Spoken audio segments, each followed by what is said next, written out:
بسم الله الرحمن الرحيم. قالوا ادع لنا ربك يبين لنا ما هي إن البقرة تشابه علينا وإنا إن شاء الله لمهتدون.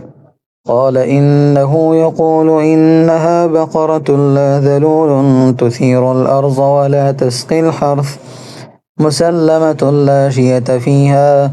قالوا الآن جئت بالحق فذبحوها وما كادوا يفعلون.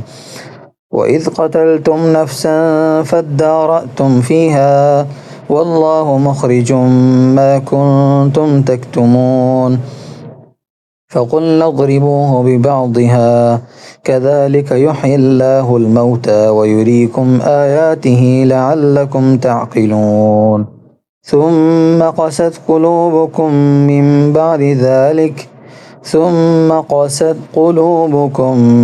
بعد ذلك فهي كالحجارة أو أشد قسوة.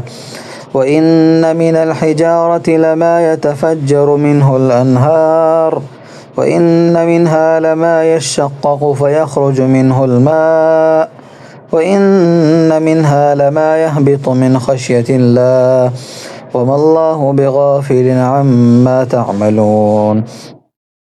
أفتطمعون أن يؤمنوا لكم وقد كان فريق منهم يسمعون كلام الله ثم يحرفونه من بعد ما عقلوه وهم يعلمون. وإذا لقوا الذين آمنوا قالوا آمنا وإذا خلا بعضهم إلى بعض قالوا أتحدثونهم بما فتح الله عليكم ليحاجوكم به عند ربكم أفلا تعقلون.